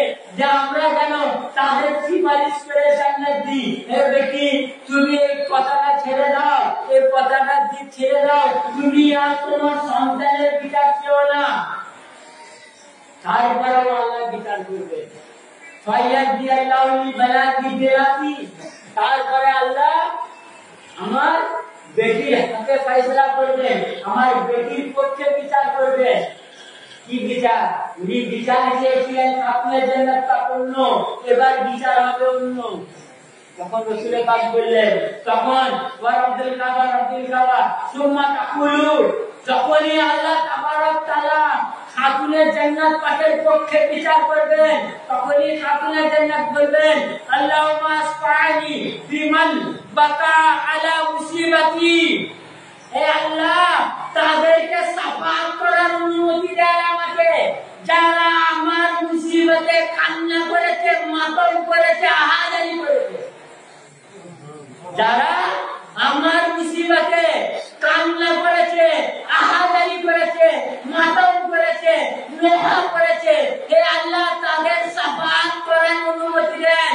তখন ফায়ুসাফি উহাল্লাহু দিন, তখন আল্লাহ তাবারক তাআলা খাতুনে জান্নাত পাকে যারা যারা মাতম করেছে ইমাম পাকের জন্য, যারা যারা লোহা করেছে ইমাম পাকের জন্য, যারা যারা কান্না করেছে ইমাম পাকের জন্য, তাদেরকে খাতুনে জান্নাত পাক সাফাত করে হাত ধরে জান্নাতে প্রবেশ করাবে। নারে তাকবীর, নারে হায়দারি, নারে হায়দারি, নারে সাইয়্যিদাতুন নিসা, নারে সাইয়্যিদাতুন নিসা, নারে শহীদা, নারে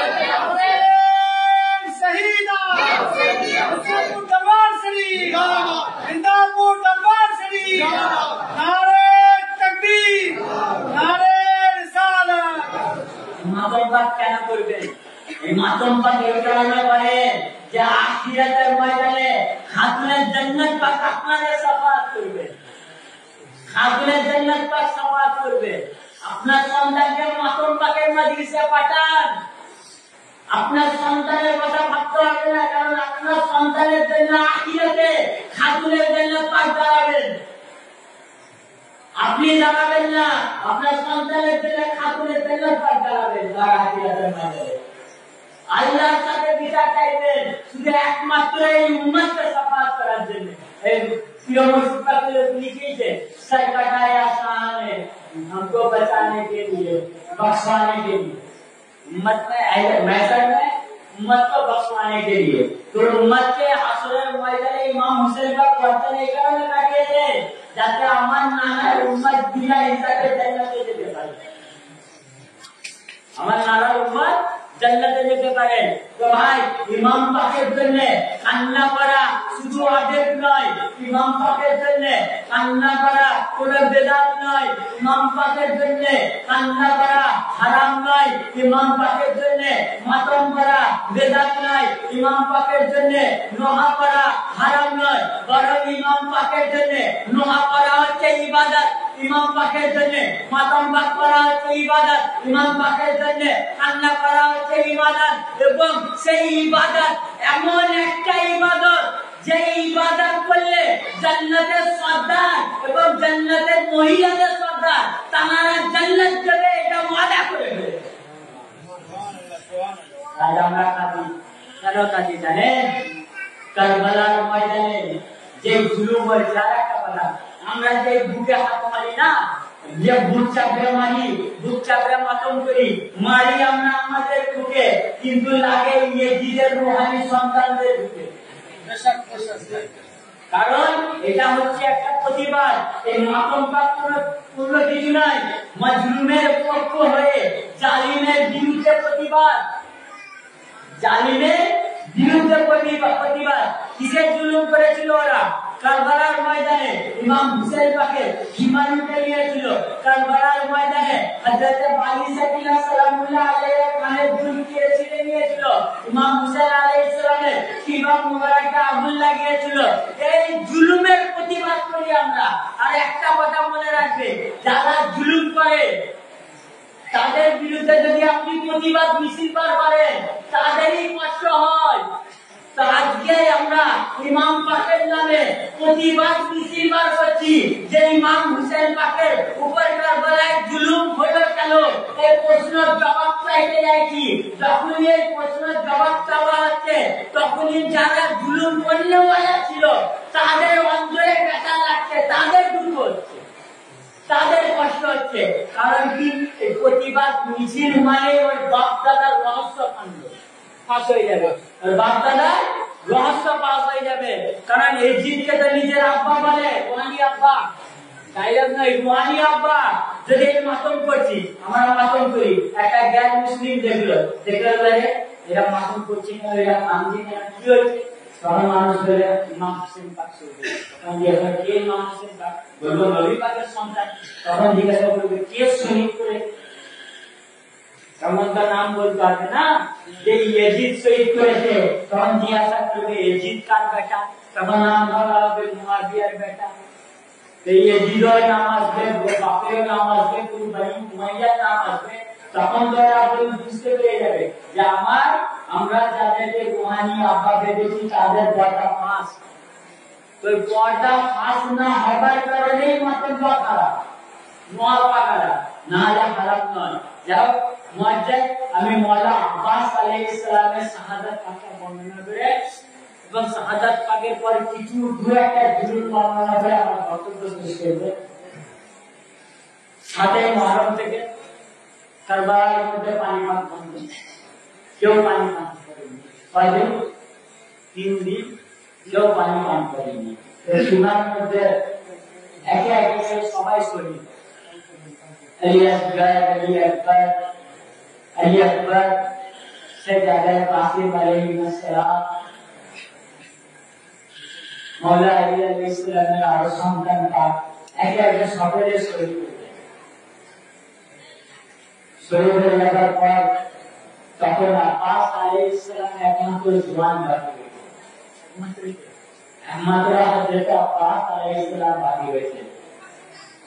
তো আশরাফ দিনে কারবালার সীমার মধ্যে পানির জন্য খুব চিৎকার, খুব কান্না, আল্লাহ তাআলা পানি দাও। এই আওয়াজটা শুনতে পেয়ে মৌলা আব্বাস আলাইহিস সালাম থাকতে পারেন। উনি ইমাম হুসেন পাক আলাইহিস সালামকে বললেন, হে ইমাম, হে আমার আকা, হে আমার মৌলা, এই খেমার মধ্যে 4 বছরের বাচ্চি সাইকিয়া সালামুল্লাহ আলাইহা আমার জানে টুকরা ভতিজি হযরত সাকিলা 3 দিন ধরে পানি পান করে। হে আমার আকা, হে আমার ইমাম, আমাকে অনুমতি দেন আমি গিয়ে একটু পানি নেই।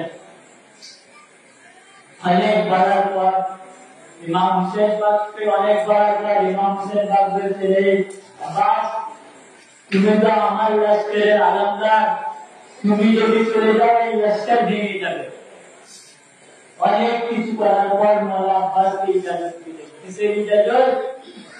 যে তুমি গিয়ে আগে উমর ইবনে সাদের সাথে কথা বলো, যদি একটু পানি দেয়, যদি একটু পানি দেয়।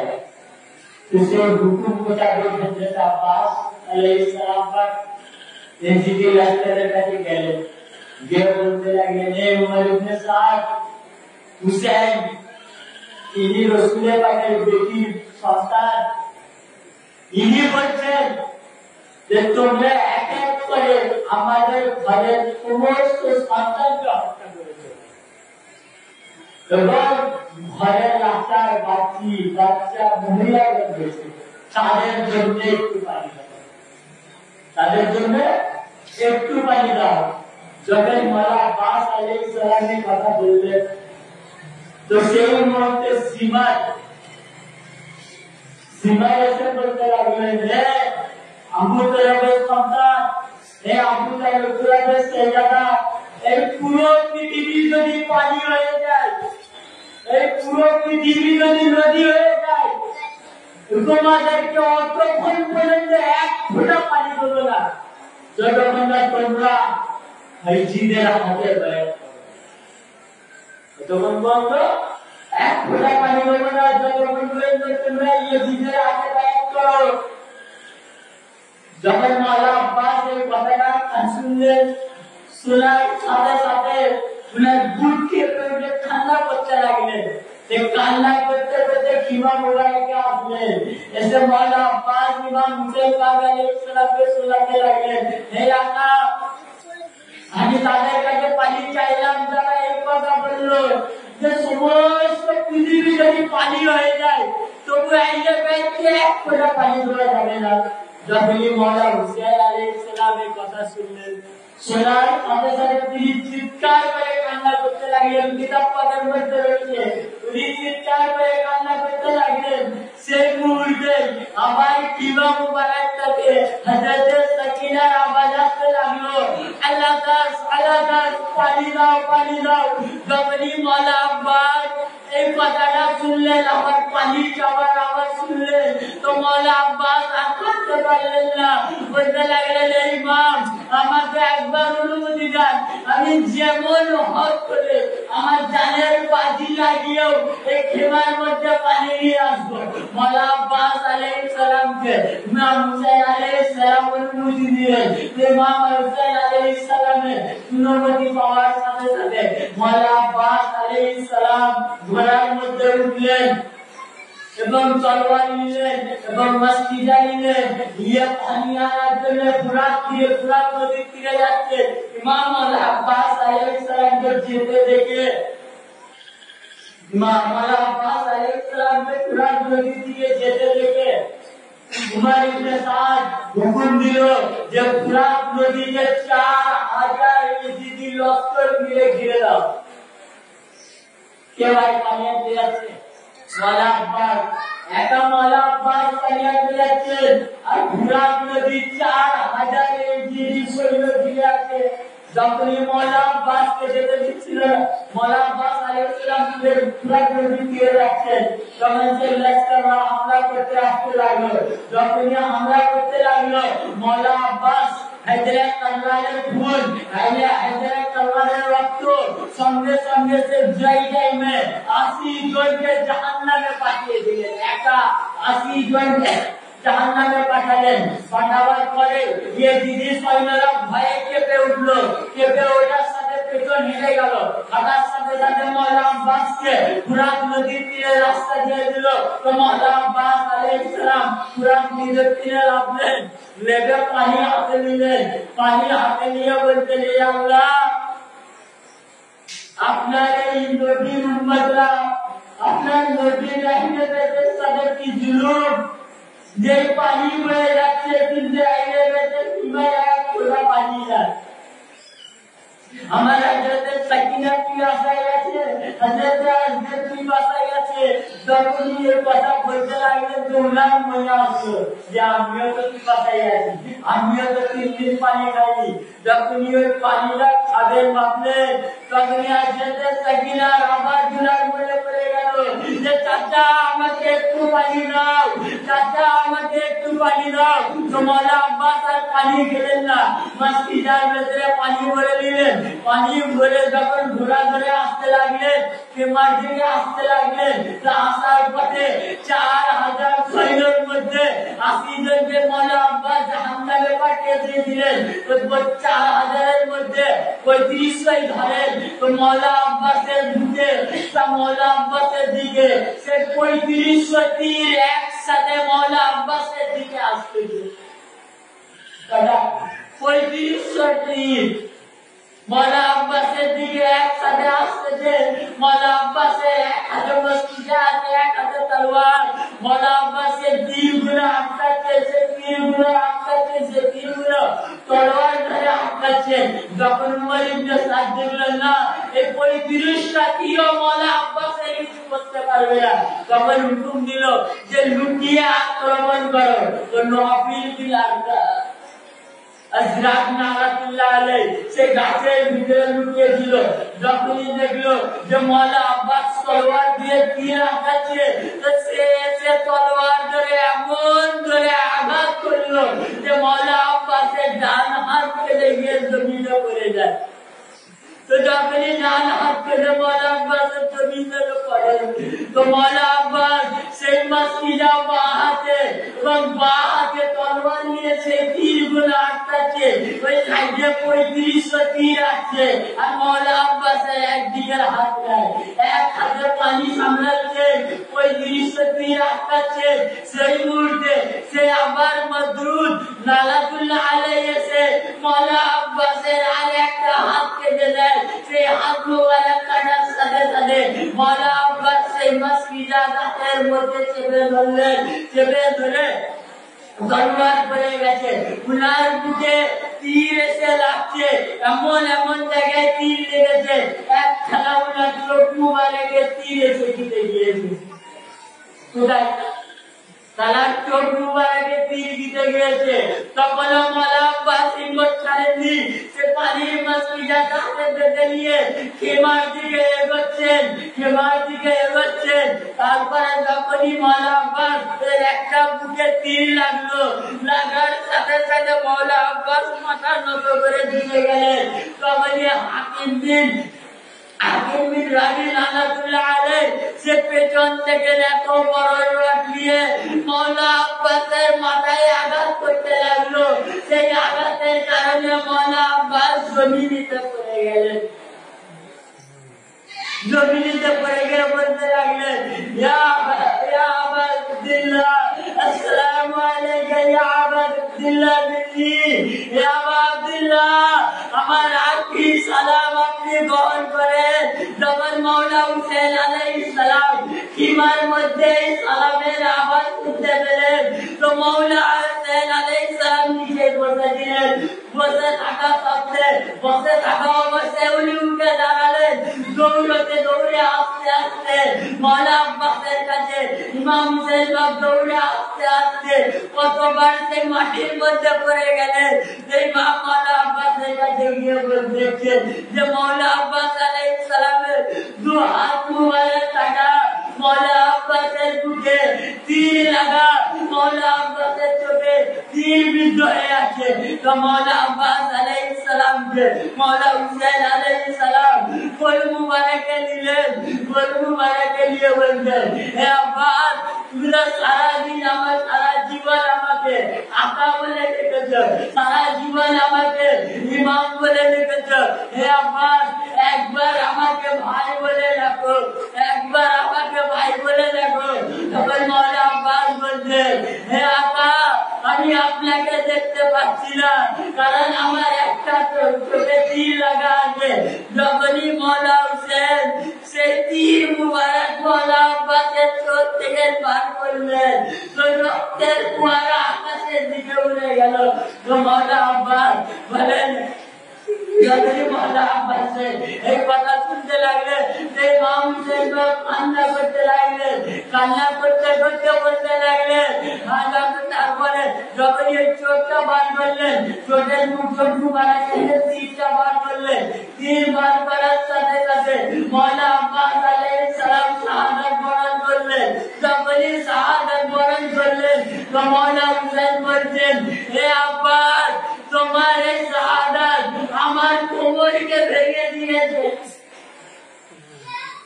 তোমার এই শাহাদাত আমার এই কোমরকে ভেঙে দিয়েছে। কিতাবের মধ্যে রয়েছে, যখন মৌলা হুসেন মৌলা আব্বাসের শাহাদাতের আখির ছবিটা দেখলেন, দেখার পর বলছে, হুসাইন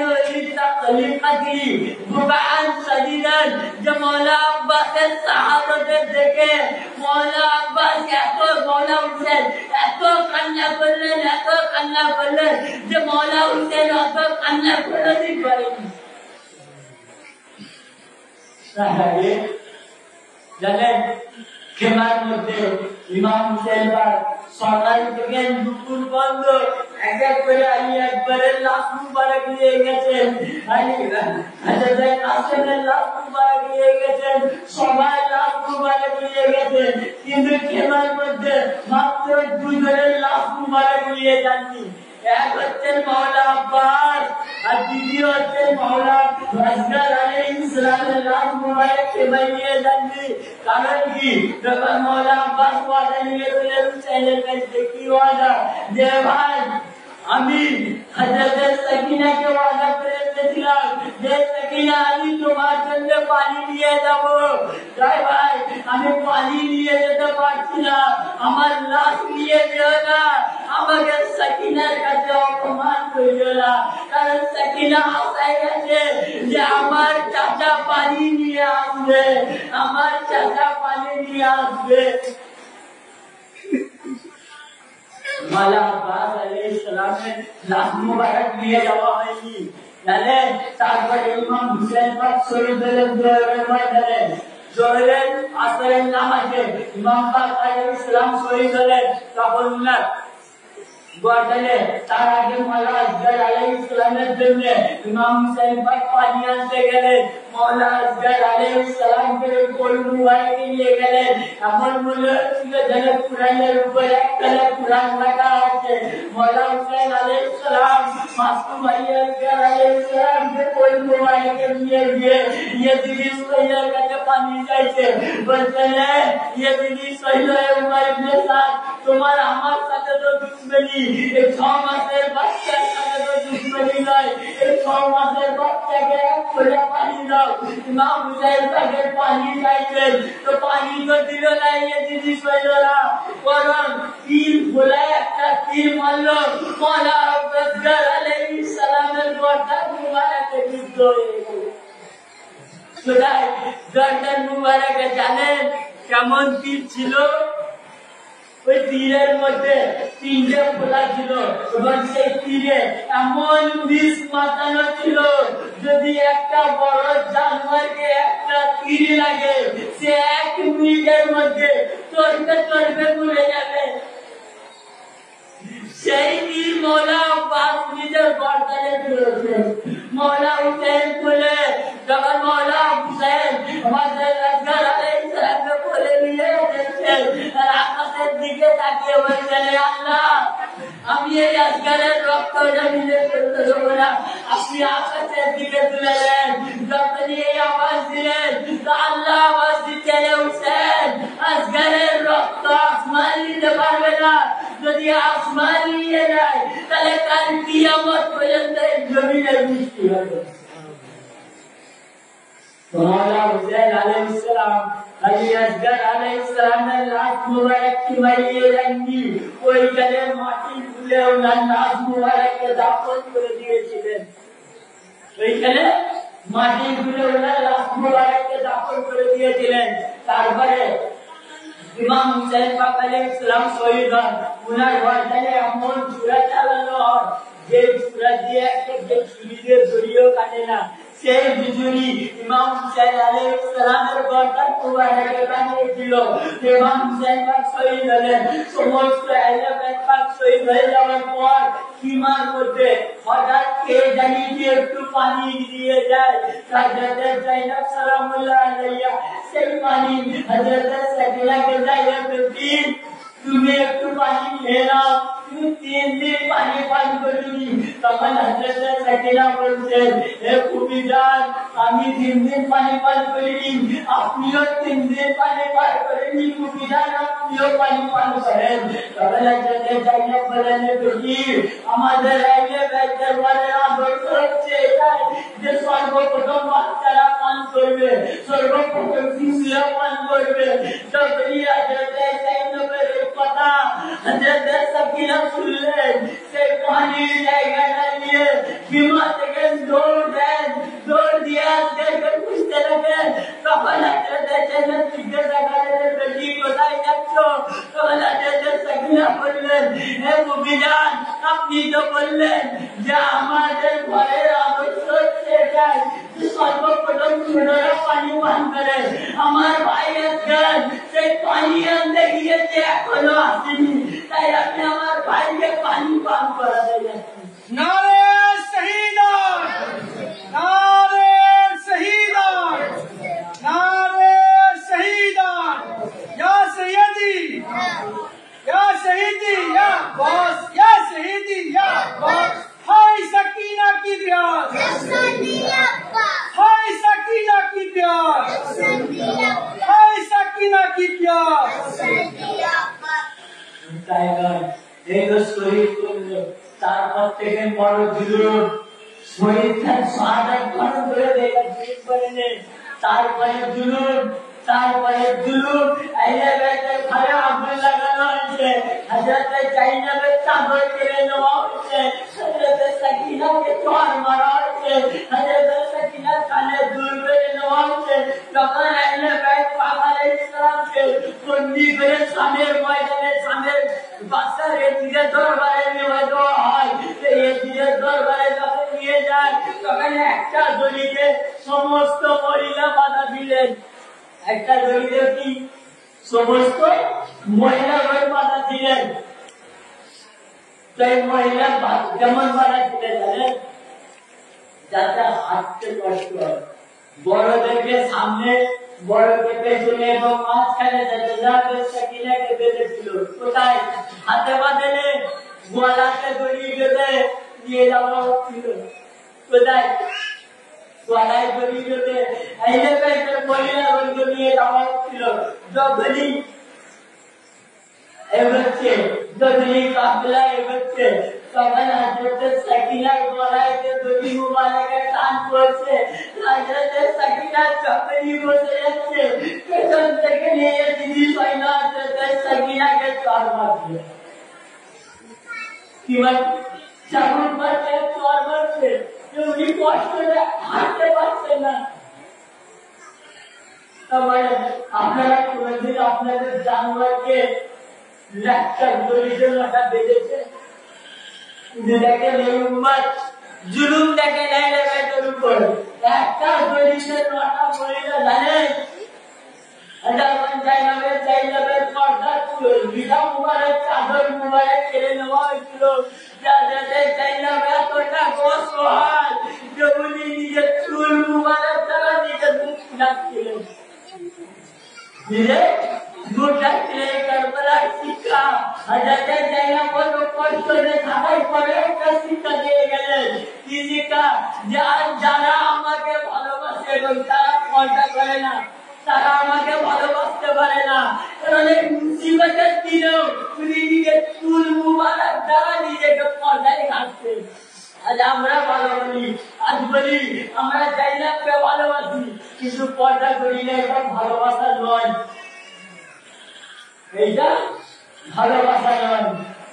মুয়াজ্জিন যারা এলাকাকে ভালোবাসবে, যারা জাইনাব সালামুল্লাহ আলাইকে ভালোবাসবে, তারা কোনোদিন বেপরদাই ভুলবে না। এটা শিক্ষা দিচ্ছে। ভাইয়ের লাশ মুবারক, ভাইয়ের মাথা মুবারক সামনে রয়েছে, ভাইয়ের মাথা মুবারক সামনে, তবুও নিজের বেপরদা করেছি নিজেকে। মুয়াজ্জিন যখন সামনে গায়েবা হলো, রাত হলো, হযরতে জাইনাব সালামুল্লাহ আলাইহা একবার লাশ রয়েছে, কি হয়েছে, সীমার ভিতরে লাশ মুবারক আছে।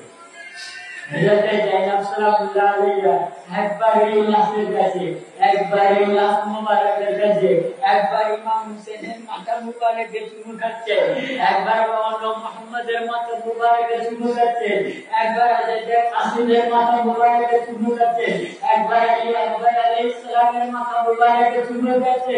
তো হঠাৎ দেখছে যে উনার কিমার দিকে কেউ যেন আসছে, কেউ যেন আসছে। হযরতে জাইনাব বলতে লাগলেন যে কে এইখানে না, এইখানে একটা দুঃখিনী বোন, দুঃখিনী মা নিজের ভাইয়ের এবং নিজের ছেলের লাশ মুবারককে পাহারা দিচ্ছে। হঠাৎ দেখতে দেখতে পেয়েছেন যে ছায়া মুবারক, সে ছায়া কাজ হয়ে গেল, 2 সেকেন্ড 3টে ছায়া হয়ে গেল। তারা আরো এগিয়ে আসছেন খেমার দিকে। আবার জাইনাব বলছেন খবরদার। সবাই বলছেন হে বেটি, আমি ফাতেমা এসেছি, হে বেটি, আমি ফাতেমা এসেছি। তখন জাইনাব বলতে লাগলেন হে আম্মা জান, আমি সকাল থেকে আপনাকে ডাকছি আর আপনি এখন আসছেন। তখন বলেন হে বেটি, আমি এখন আসিনি, আমি সেই সকাল থেকে আসছি যেখানে ইমাম হুসেন শহীদ হবেন, সেই রাস্তা আমি পরিষ্কার করেছি। যেখানে তোমাদেরকে বন্দি করে নিয়ে যাওয়া হবে, সেই রাস্তা আমি ঝাড়ু দিয়েছি। তখন জাইনাব বলেন হে আম্মা জান, আপনি এসেছেন, আম্মা জান আসেননি, নানা জান আসেননি।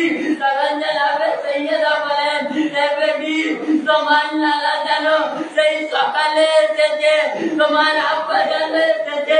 হে বেটি, আমরা একে অপরে মাসুম আসগরের তীর বিদ্ধ হওয়া দেখেছি, আলী আসগরের শাহাদাত দেখেছি, হযরত আব্বাসের বাজু কাটা দেখেছি, হযরত আলী আসগরের লাশ মুবারকে ঘোড়া চালানো দেখেছি এবং ইমাম হুসেনের বর্ডারে ছুরি চালানো দেখেছি। হে বেটি, তোমরা ইমতিহানে পাস করেছো, তোমাদের উপর তোমার মা খুশ হয়ে গেছে, তোমার মা রাজি হয়ে গেছে। যাই হোক, আমরা বলার ক্ষমতা নাই, সে আমি এখানে বক্তব্য শেষ করছি। তার এক কথা বলে, এই যে মাতম পাক তারা থাকবে না, কারণ এই মাতম পাক, এই মহাপাক হচ্ছে জুলুমের বিরুদ্ধে আওয়াজ, অন্যায়ের বিরুদ্ধে প্রতিবাদ। যারা মাতম পাক করা ছেড়ে দিল, যারা মহাপাক করা ছেড়ে দিল, তারা জুলুমের বিরুদ্ধে বলা ছেড়ে দিল, অন্যায়ের বিরুদ্ধে বলা ছেড়ে দিল। আর কিছু মৌলবি চাই যাতে আপনারা এই অন্যায়ের প্রতিবাদ না করেন, এই অন্যায় প্রতিবাদ না করে। এই মাতম পাক মানে হচ্ছে অন্যায়ের প্রতিবাদ, তাজিয়া পাক মানে হচ্ছে অন্যায়ের প্রতিবাদ।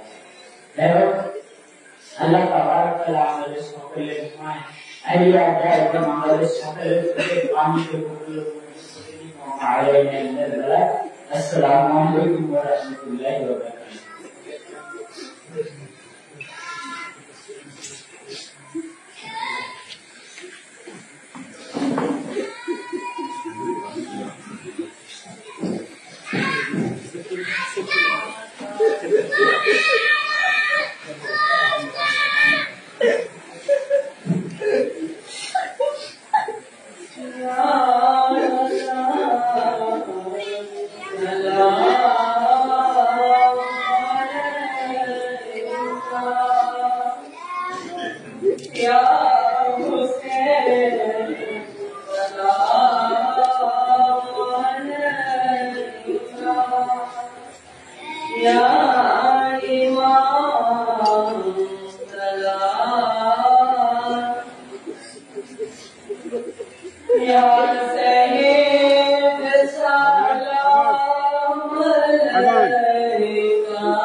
اللهم صل على سيدنا ومولانا ونبينا وشفيعنا محمد وعلى آله وصحبه وبارك وسلم وعلى سيدنا وكل آدم وعلى آله سيدنا محمد. সাহায্য করেছে এবং যা কিছু করা হয়েছে মৌলা এর মধ্যে যদি কোনো রকম ভুল ভ্রান্তি হয়েছে বিভাগে সবটাই মাফ করে দিয়ে মৌলা যেগুলো নজর রাখা করেছেন সর্বপ্রথম রসুল পাক সাল্লাল্লাহু আলাইহি ওয়াসাল্লাম রোজাই মুখে নজর করে দিও মৌলা खुसूस मौला अली अलैहिस्सलाम ने रोज़ा मुबारक नजर कर दिया मौला खुसूस इमाम हसन इमाम हुसैन अलैहिस्सलाम ने रोज़ा मुबारक नजर कर दिया मौला खुसूस अहले बैत हारम जिन्होंने पाक रोज़ा मुबारक नजर कर दिया मौला खुसूस बहत्तर में शहीदान करबला रोज़ा मुबारक नजर कर दिया मौला खुसूस हजरत सैयदा सकीना एवं हजरत सैयदा ज़ैनब सलामुल्लाह अलैहा रोज़े मुबारक नजर कर दिया मौला मासूम अली असगर कासिम अली अख्तर मौला अब्बास अलैहिस्सलाम ने रोज़े मुबारक नजर कर दिया मौला ऐसा नजर समस्त अंबिया किराम समस्त सहाबा किराम समस्त ताबईन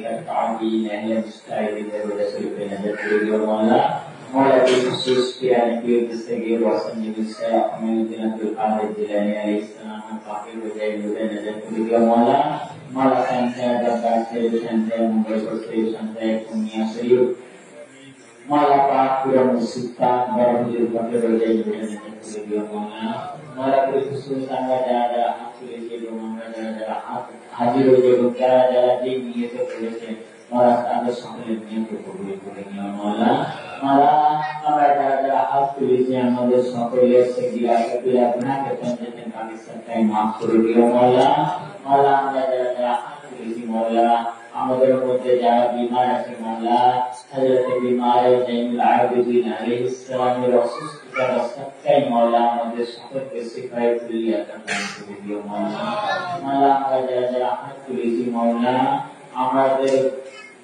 যদি কোনো মুশকিলে গ্রেফতার হয়ে থাকিতে মৌলা মুশকিল কুশা আলাইহিসসালামের সাথে মৌলা সমস্ত মুশকিলকে আসান করে দিও মৌলা আমরা যারা হাত তুলেছি আমাদের ঘর থেকে আমাদের সর থেকে হযরত আব্বাস আলাইহিসসালামের পরচমের হওয়ার সাথে মৌলা আসমানি বালা আসমানে তুলে দিও জমিনি বালা জমিনে দাফন করে দিও জিনি ও ইনসানি বালা থেকে महफूज ও মামুর করে দিও मौला हजरत मासूम अली असगर अलैहिस्सलाम रब्बे सत्ताई मौला আমরা যারা হাত তুলেছি মৌলা আমাদের হালাল রিজিককে দাতা করে দিও এবং হালাল রিজিক থেকে দূর রাখা করে দিও মৌলা হযরত সাকিব আলাইহিসসালামের আখির সরদার সত্তাই মৌলা আমরা যারা হাত তুলেছি আমাদের বন্দেগান নামাজ পড়ার মতো তৌফিক দান করে দিও মৌলা হযরত জাইনাব সালামুল্লাহ আলাইহা সাবরের সত্তাই মৌলা আমাদের ঘরের মা বোনকে পর্দা নসিব করে দিও মৌলা আমাদের ঘরের মা বোনকে পর্দা কন্যাওয়ালা করে দিও মৌলা সঞ্জয়ের পাকে সত্যি মৌলা জীবনে একবার করে বেলা শরীফ মদিনা শরীফ বাবা শরীফ বাবা শরীফ দেখার মধ্যে তৌফিক দান করে দিও মৌলা সঞ্জয়ের পাকে সত্যি মৌলা আমাদের সমস্ত মুশকিলাত আসান করে দিও মৌলা সঞ্জয়ের পাকে বিসিলাই মৌলা আমাদের সমস্ত নেক কামনাকে জায়েজ করে পূরণ করে দিও মৌলা হযরত সাকিনা সালামুল্লাহ আলাইহির পানুর আরজু সত্তাই মৌলা আমরা যারা যে নিয়ত নিয়ে হাজির হয়েছি যে আরজু নিয়ে হাজির হয়েছি আমরা সমস্ত আরজুকে কবুল মৌলা আপনি তো রহমান আপনি তো রহিম আপনি তো গফুর আপনি তো করিম মৌলা রহিম সত্তা আদা করে দিয়ে আমাদের উপর রহম করে দিও মৌলা করিম সত্তা আদা করে দিয়ে আমাদের উপর দয়া করে দিও মৌলা রহিম সত্তা আদা করে দিয়ে আমাদের গুনাহ मौला हमारे इसमें आगे सकते हैं मौला আমাদের এই দোয়াটাকে আমিন করে কবুল ও মঞ্জুর করে দিন মৌলা সাল্লাল্লাহু তাআলা আলা খায়রিল নবিয়্যিন রাশিদ মুহাম্মদ ওয়া আলিহি خصوصا على سيدنا ورسول العالمين المكين برحمتك يا ارحم الراحمين لا اله الا الله محمد رسول الله يا شيخ عبد القادر